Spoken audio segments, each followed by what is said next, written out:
Okay, so today we'll start the next chapter, the last chapter, that is index number. So basically index number जो है average से ही related है या mean हम कह सकते हैं, बट एक थोड़ा सा डिफरेंस है कि ये बताता है the average change. Index number shows the average change in the variable or set of variables or group of variables, ठीक है। average change in the variable with respect to or in respect of, with respect to time, geographical conditions या locations। average change in the variable with respect to time in geographical location, ठीक है। मतलब अलग अलग time periods में एक ही variable में जो चेंज आया, एवरेज चेंज, ठीक है, वो कितना है। फॉर एग्जांपल प्राइस है, किसी भी कमोडिटी का प्राइस है, ठीक है। अब कमोडिटी कोई ही रही, फॉर एग्जांपल लाइक वेजिटेबल्स है, ठीक है। प्राइसेस ऑफ टोमेटो, दो इट इज अ फ्रूट, ठीक है, फ्रूट की कैटेगरी में हम कंसिडर करते हैं। तो कोई भी वेजिटेबल ले लिया, कोई भी ग्रेन ले लिया, ठीक है, कोई भी कमोडिटी हम लेके चल रहे हैं, उसका प्राइस डिफरेंट ईयर्स में, ठीक है। फॉर एग्जांपल एक 2015 द प्राइसेस ऑफ टोमेटो वर ₹15 पर केजी, ठीक है। टोमेटो जो था 2015 में 15 रुपए किलो था। In 2020 the prices of tomato are ₹25 per KG, ठीक है। 2020 में आ गया 25 रुपए किलो हो गया, ठीक है।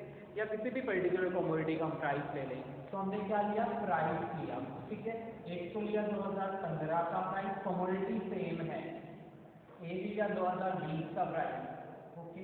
प्राइस को P से ही डिनोट करेंगे, ठीक है। सो प्राइसेस ऑफ टोमेटो इन 2015 वर ₹15 पर KG and the prices of tomato in 2020 are ₹25 per kg, ठीक है। सो टोमेटो एक कमोडिटी है, ठीक है, उसी के प्राइस हम कंसीडर कर रहे हैं। तो कमोडिटी सेम है, हमारा कमोडिटी मतलब वो वेरिएबल हो गया, average change in the variable, ठीक है। तो वेरिएबल के प्राइस में या क्वांटिटी में आने वाला change with respect to either time और जियोग्राफिकल लोकेशन, ठीक है। टाइम डिफरेंट टाइम पीरियड्स में, जैसे 2015 और 2020 दो अलग अलग टाइम पीरियड्स हमने कंसीडर किए, तो टू डिफरेंट टाइम पीरियड्स में एक पर्टिकुलर कमोडिटी के प्राइस में चेंज आया, ठीक है। तो एवरेज चेंज कितना आया, ठीक है, वो दिखाता है इंडेक्स नंबर, ठीक है। तो इंडेक्स नंबर क्या है, index number shows the average change in the variable, ठीक है, वेरिएबल में आने वाला average change with respect to, या तो अलग अलग टाइम पीरियड में आया होगा या ज्योग्राफिकल लोकेशन, ठीक है। फॉर एग्जांपल पेट्रोल के प्राइसेस हरियाणा में कुछ हैं, राजस्थान में कुछ हैं, दिल्ली में कुछ हैं, ठीक है। तो वो क्या होगा, ज्योग्राफिकल लोकेशन के अकॉर्डिंग प्राइसेस वेरी करते हैं, ठीक है। तो यहाँ पे क्या है, वेरिएबल हमारा वो फ्यूल था जिसके प्राइसेस में अलग अलग लोकेशन की वजह से प्राइस डिफरेंस है या प्राइस वेरिएशन है। तो कितना चेंज है, कितने वेरिएशन है, वो बताता है इंडेक्स नंबर, एवरेज चेंज, ठीक है। अब जो इंडेक्स नंबर है, सबसे पहले हम प्राइस इंडेक्स पढ़ेंगे, ठीक है। क्वांटिटी इंडेक्स भी निकलता है हमारे पास, हम प्राइस इंडेक्स भी निकालते हैं और क्वांटिटी इंडेक्स भी निकालते हैं, ठीक है। तो पहले हम लेके चल रहे हैं प्राइस इंडेक्स लेके चल रहे हैं, ठीक है। तो प्राइस इंडेक्स मतलब प्राइस में आने वाला चेंज, क्वांटिटी इंडेक्स का मतलब है क्वांटिटी में आने वाला चेंज। 2015 में मैं लाइक 1 किलोग्राम ऑफ एप्पल खरीदता है, 2020 में आप कितने 2-2 किलो एप्पल खरीदने लगे, वॉट एवर जो भी है, हमारी क्वांटिटी में जो चेंज आया, ठीक है। या इतनी यूनिट 2015 में एक कमोडिटी की खरीदते तो 2020 में आगे इतनी यूनिट खरीदने लग गए, जो रेगुलर कंजम्पशन की चीज़ें हैं, ठीक है। तो क्वांटिटी में भी चेंजेस आ सकते हैं, एवरेज चेंज, प्राइसेस में भी एवरेज चेंज आ सकते हैं। तो हम दो तरीके के इंडेक्स प्रिपेयर करते हैं, price index and quantity index. तो पहले हम लेके चल रहे हैं प्राइस इंडेक्स, ठीक है, क्लियर। तो मेथड है, मेथड ऑफ प्रिपेयरिंग एक इंडेक्स नंबर हम प्रिपेयर करते हैं, तो method of preparing the price index, ठीक है। प्राइस इंडेक्स प्रिपेयर करने के या कंस्ट्रक्ट करने के मेथड्स हैं। तो देयर आर 2 मेथड्स, जिसको फर्स्ट हम कहते हैं सिंपल प्राइस इंडेक्स, दूसरा होता है वेटेड इंडेक्स या weighted price index.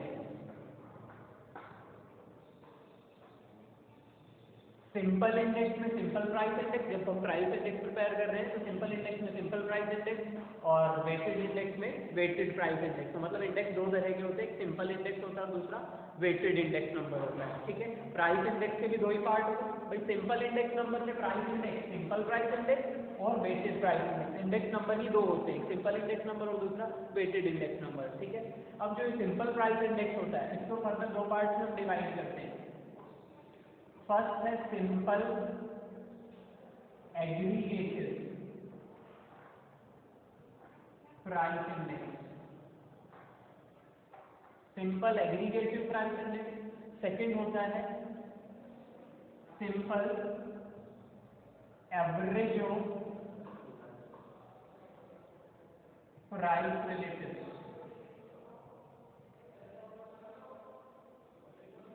Simple average of price relative, देखो एक टर्म है एग्रीगेटेड और दूसरी टर्म है एवरेज। ठीक है, एग्रीगेटेड का मतलब सम टोटल, किसका टोटल हम कर रहे हैं, प्राइस का। एक वो इंडेक्स जो प्राइसेस के टोटल करके प्रिपेयर किया जाता है, एक वो इंडेक्स जो प्राइस रिलेटिव का average, simple average of price relative. यहाँ पे हमने सिर्फ सिंपल प्राइस लिखा है, यहाँ पे हमने लिखा प्राइस रिलेटिव। ठीक है, तो एक तो है प्राइस का एग्रीगेट, दूसरा है प्राइस रिलेटिव का एवरेज। ठीक है, तो सिंपल एग्रीगेटिव प्राइस इंडेक्स और simple average of price relative. इसी तरीके से यहाँ पे वेटेड में भी दो पार्ट होंगे, सिंपल की जगह वेटेड वर्ड लग जाएगा, बाकी सारी चीजें यही रहेंगी। Weighted aggregative, weighted aggregative price index. ठीक है, सिंपल की जगह हमने वेटेड वर्ड यूज कर लिया, बाकी वही है, एग्रीगेट, प्राइस का एग्रीगेट करेंगे वेट के साथ। Then weighted average of price relative. ठीक है, तो ये चार मेथड्स हैं हमारे पास। ठीक है, बेसिकली चार है, कैटेगरी दो है, सिंपल इंडेक्स और वेटेड इंडेक्स। सिंपल के दो मेथड्स हैं और वेटेड के भी दो मेथड्स हैं, तो टोटल चार मेथड्स हमने पढ़ने हैं प्राइस रिलेटिव के, सॉरी प्राइस इंडेक्स के। ठीक है, इसी तरह क्वांटिटी इंडेक्स के भी यही चार हो जाएंगे, सिर्फ प्राइस की जगह क्वांटिटी वर्ड यूज कर लेंगे हम। ठीक है, अब इनके फॉर्मूले क्या है, बहुत सिंपल है। फर्स्ट हम लेकर चल रहे हैं simple aggregative of price relative. ठीक है, simple aggregative of price relative. अब सिंपल सी बात है, हमने क्या कहा था कि इंडेक्स नंबर क्या बताता है, वेरिएबल में होने वाले एवरेज चेंजेस को दिखाता है विद रिस्पेक्ट टू टाइम। तो दैट मीन्स अगर हम टाइम पीरियड लेके चले तो दो अलग अलग टाइम पीरियड के प्राइस गिवन होंगे, तभी हम उन दोनों का रिलेशन दिखा सकते हैं कि कितना चेंज आया 2015 से 2020 में इन पर्टिकुलर कमोडिटी के प्राइस में कितना चेंज आया, 20% चेंज आया, 30% चेंज आया, 100% चेंज आया, कितना आया। ठीक है, तो मतलब हमें दो ईयर्स के, टू डिफरेंट ईयर्स के प्राइसेस गिवन होंगे। Okay, so we will the question will be like that, the prices of the commodity of a particular commodity will be given for different time periods for 1 year and the second year. First year को हम कहते हैं base year, एक जो year हमें given होगा वो होगा base year. The prices which will be given in the question will be for 2 years, one for the base year, the prices of the base year will be given in the question, and the second or the next year that will be given in the question will be the current year. दो years के prices, two different years के prices हमें given होंगे, one will be considered as the base year and the other one will be considered as the current year. Okay, it is not necessary that the question will say or tell that this particular year is the base year and this particular year will be the current year. Okay, कई बार question में आपको लिखा मिलता है base year price and current year price, या फिर question में लिखा मिलेगा this particular year will be considered as the base year. This particular, suppose लिखा है 2012, considering 2012 the year 2012 as base year. ठीक है, ये लाइन लिखी मिल जाएगी, तो मतलब 2012 के जो प्राइस है उसको हम क्या मान लेंगे, प्राइसेस ऑफ बेस ईयर। और जो दूसरा ईयर हमें गिवन होगा वो क्या होगा, ऑटोमेटिकली वो अंडरस्टूड है कि वो करंट ईयर होगा। जब बेस ईयर का बता दिया कि 2012 बेस ईयर है और उसके अलावा 2018 के भी प्राइसेस दे रखे हैं, तो 2012 को उन्होंने बेस मान लिया, तो 2018 क्या हो जाएगा, current year. It is understood. एक का बोल देगा कि कंसीडरिंग और टेकिंग 2012 एज बेस ईयर, तो 2018 करंट ईयर हो जाएगा। ठीक है, तो दो अलग अलग ईयर के प्राइसेस गिवन होंगे, one will be the base and the other one will be the current year. Clear? अब जो बेस ईयर होगा, the prices of the base year will be denoted by P naught. ठीक है, okay, so the prices of the base year will be denoted by P naught and the prices of current year will be represented by P1. ठीक है, base year के prices को हम P note लिखेंगे, तो question solve करते हैं हम ये नहीं लिखेंगे prices of base year, simply फॉर्मूले में P1 और P नोट डिनोटेशन यूज करेंगे। ठीक है, क्योंकि फॉर्मूले में थोड़ा सा लिख सकते हैं लंबा prices of base year upon prices of current year, तो उसको डिनोट करते हैं हम बेस ईयर के प्राइसेस को P नोट से और करंट ईयर के प्राइसेस को P1 से। ठीक है, क्लियर? अब करंट ईयर में कोई प्रॉब्लम नहीं है। ठीक है, जो साल चल रहा है, ठीक है, जो भी पर्टिकुलर ईयर क्वेश्चन में गिवन है रिसेंट, उसको हम करंट ईयर मानेंगे। जो भी रिसेंट ईयर गिवन होगा वो हमारा करंट ईयर बन जाएगा। उससे पहले का जो भी ईयर गिवन होगा वो ऑटोमेटिकली हमारा बेस ईयर। क्वेश्चन में अगर नहीं भी लिखा है, दो अलग अलग ईयर गिवन है, एक तो 2012 या 2010 और एक 2015। ठीक है, क्वेश्चन में कुछ नहीं लिखा है, सिर्फ दे रखा है द प्राइसेस ऑफ 2010, ये हमें मानना है। कई बार क्वेश्चन में P नोट और P1 लिखा मिल जाता है। ठीक है, कई बार क्वेश्चन में स्टेटमेंट लिखी मिलेगी प्राइसेस ऑफ 2010, प्राइसेस ऑफ 2015, तो हम मान लेंगे कि 2010 जो कि प्रीवियस ईयर है वो हमारा क्या होगा, बेस। भाई ये तो करंट नहीं हो सकता ना, ऐसा तो नहीं कि ये करंट है और ये बेस है। फ्यूचर को हम बेस नहीं लेके चल सकते, जो जा चुका है प्रीवियस ईयर्स है वही बेस हो सकते हैं, जिनको हम एक्सपीरियंस कर चुके हैं, ऑब्जर्व कर चुके हैं, वही बेस ईयर हो सकता है। फ्यूचर हमारा बेस नहीं हो सकता। ठीक है, क्लियर? फ्यूचर में हमें नहीं पता क्या इवेंट्स हैपन होने वाले हैं। ठीक है, तो वो हमारा बेस नहीं हो सकता। क्लियर? तो बेस ईयर हमेशा प्रीवियस ईयर होगा। जब 2 ईयर्स गिवन है तो जो प्रीवियस रहा होगा वो हमारा बेस होगा, पास्ट रहा होगा वो हमारा बेस होगा, और जो मोस्ट रिसेंट है वो हमारा करंट ईयर होगा। ठीक है, अगर 2 से ज्यादा ईयर्स गिवन है क्वेश्चन में, ठीक है, 2010 के प्राइस है, 2015 के प्राइस है, 2018 के भी प्राइस है, तो क्वेश्चन बताएगा, क्वेश्चन में मेंशन होगा which year is to be taken as base, आपको कौन सा ईयर बेस ईयर के रूप में लेना है, ये क्वेश्चन में बताएगा। जब 2 ईयर से ज़्यादा ईयर मेंशन है तो क्वेश्चन में मैंने बताया होगा, स्पेसिफाई किया होगा कि किस ईयर को बेस ईयर मानना है। ठीक है, क्लियर? ओके, जब 3 ईयर गिवन है तो हमें बता रखा होगा कि हम तब ऐसा भी हो सकता है taking 2010 as base year, question में लिखा है taking 2010 as base year, prepare और construct the index number for 2015 and 2018। So that means हमें कितने इंडेक्स बनाने हैं, 2। एक तो 2015 का बनाना है जिसका बेस 2010 होगा, और एक 2018 का बनाना है जिसका बेस भी क्या होगा, 2010 होगा।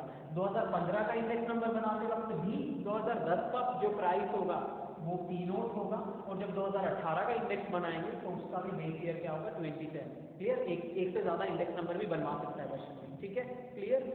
लेकिन मेंशन करेगा कि बेस ईयर कौन सा है। ठीक है, और इसके लिए अलग इंडेक्स बनेगा, इसके लिए अलग बनेगा, 2 अलग अलग इंडेक्स बनेंगे। वही फॉर्मूला यहाँ यूज होगा, वही फॉर्मूला यहाँ यूज होगा, सिर्फ वैल्यूज चेंज होगी। ठीक है, अब बात आती है बेस ईयर कौन सा और क्यों, वही क्यों लिया गया और कौन सा लेंगे।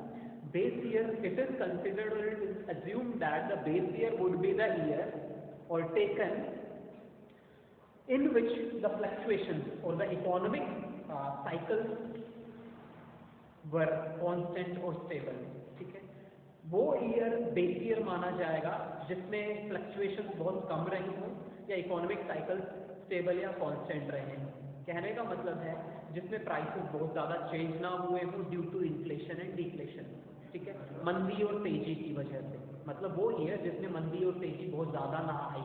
ठीक है, जिसको हम इकोनॉमिक साइकिल्स कहते हैं, इन्फ्लेशन और डिफ्लेशन। ठीक है, या फिर you can say price fluctuation, उसको हम बेस ईयर लेके चलेंगे। क्लियर? और हमारे लिए क्वेश्चन में बेस ईयर हमें दे रखा होगा, हमें ये नहीं गिवन होगा कि 2010 और 2015 के प्राइसेस हैं और 2018 के भी प्राइसेस हैं, तो हमें कंपेयर करना है, हमें फाइंड आउट करना है कि किसके प्राइस कम चेंज हो रहे हैं तो उसको बेस मान लो। नहीं, क्वेश्चन में बोला होगा, ठीक है, इसको बेस ईयर लो।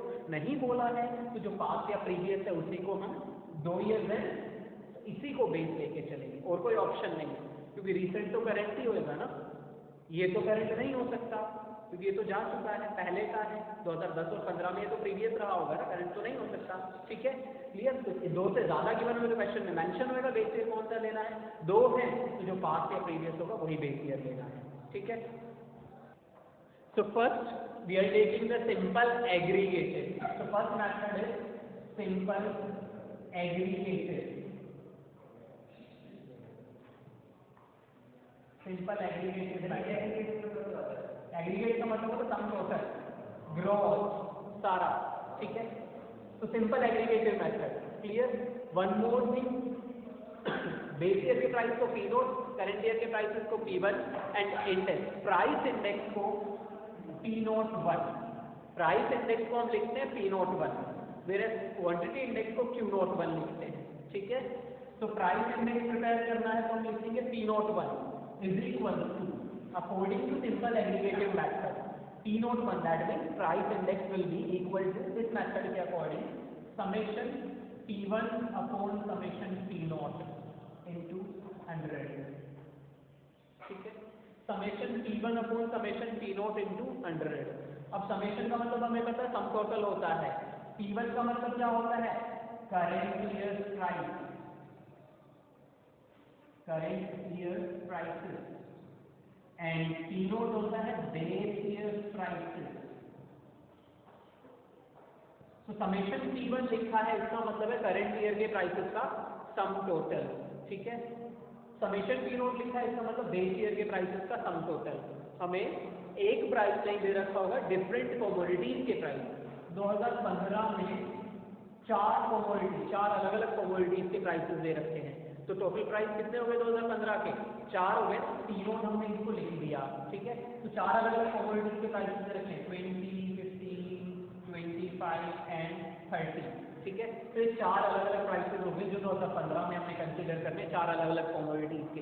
अब इन्हीं कमोडिटीज के 2020 के प्राइसेस भी दे दिए जाएंगे, तो कंपेयर करेंगे ना 2015 से 2020 में कितने चेंज हुए, कितना परसेंट चेंज आया। ठीक है, तो हमें क्या निकालना है, समेशन P0 चाहिए। तो हम क्या कर रहे हैं कि समेशन P0 क्या है, जितने भी P0 गिवन है अलग अलग कमोडिटीज के प्राइसेस गिवन है 2015 में, 2015 को बेस ईयर माना है हमने, 20, 15, 25 और 30।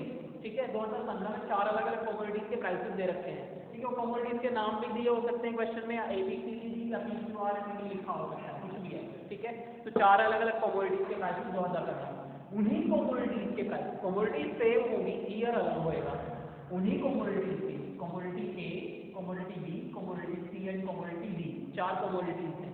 ये pulses, rice, grain, like serial, कुछ भी हो सकता है। ठीक है, तो उन्हीं पल्सेस का 2020 का भी प्राइस गिवन होगा। Suppose it is 25। Commodity B 2015 में 15 रुपए की थी, 2020 में 12 रुपए की हो गई। कमोडिटी C 2015 में 25 रुपए की थी, 2020 में 20 रुपए की हो गई। ओके, इंक्रीज डिक्रीज कुछ भी हो सकता है, जरूरी नहीं इंक्रीज ही हो। कमोडिटी D जो 2015 में 30 रुपए की थी, अब वो 2020 में आके 40 की हो गई है। ठीक है, ओके, तो 2015 जो कि हमारा बेस ईयर है। ठीक है, बेस ईयर में हमने कितनी कमोडिटीज दी है, 4 कमोडिटीज के प्राइसेस गिवन है। ठीक है, इसी तरीके से करंट ईयर है हमारा 2020, 2020। ठीक है, क्लियर, 2020 के प्राइसेस, उन्हीं कमोडिटीज के 2020 में क्या क्या प्राइसेस रहे वो भी दे रखे हैं। ठीक है, ये क्या हो जाएगा P1, करंट ईयर को P1 से डिनोट करते हैं, करंट ईयर के प्राइसेस को। ठीक है, तो हमें क्या चाहिए, summation P1, that means P1 current year के जितने भी प्राइसेस हैं, 4 कमोडिटीज के प्राइसेस हैं, तो इन सब का टोटल कर लो, समेशन P1 आ जाएगा। समेशन P0 कितना है 90, समेशन ठीक है, समेशन P0 है 90, समेशन P1 है 97। तो 9 फॉर्मूला पुट करो, समेशन P1 है 97 अपॉन 90 into 100 कर दो, P0 1 आ गया। ठीक है, सॉल्व करोगे तो पॉइंट में समथिंग आएगा 107.77। परसेंटेज भी हमने 100 से मल्टीप्लाई किया, परसेंटेज लिख लिया। ठीक है, अब देखो ये 107.77 है, 100 से कितना ऊपर गया है 7.77। ठीक है, तो जब हमारी वैल्यू P01 की वैल्यू, ठीक है, प्राइस इंडेक्स P01, जब P01 की वैल्यू 100 से ऊपर जाएगी तो हम मानेंगे कि प्राइसेस में इंक्रीज हुआ है। कितना परसेंट, जितनी जितनी 100 से ज़्यादा है, ठीक है। तो हम क्या लिखेंगे, prices of the commodity, prices of the commodity in the current year increased by 7.77% as compare to base year, ठीक है। हम ये लिख देंगे कि 2020 में या करंट ईयर में कमोडिटीज के प्राइसेस 7.77% से इंक्रीज हुए, ठीक है। और जब ये 100 से कम आता है, जब ये वैल्यू 100 से कम आएगी तो उसका हम मानेंगे क्या है, वो जो डिफरेंस होगा 100 से जितनी कम, सपोज ये 87 आया, 87.77, अगर ये 107 की बजाय 87.77 आता, ठीक है, तो 100 से कितना कम हो गया ये, 12.33, ठीक है, 12.33। तो हम क्या लिख देते, प्राइस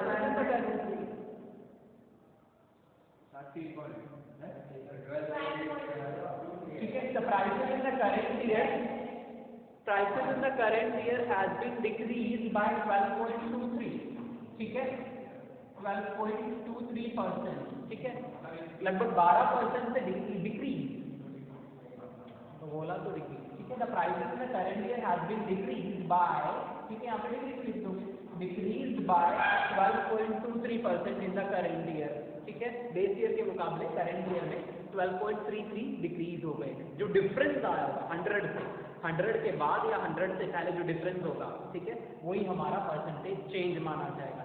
100 से ऊपर है तो उतना परसेंट इंक्रीज, और 100 से नीचे तो उतना परसेंट डिक्रीज, ठीक है, ठीक है, क्लियर।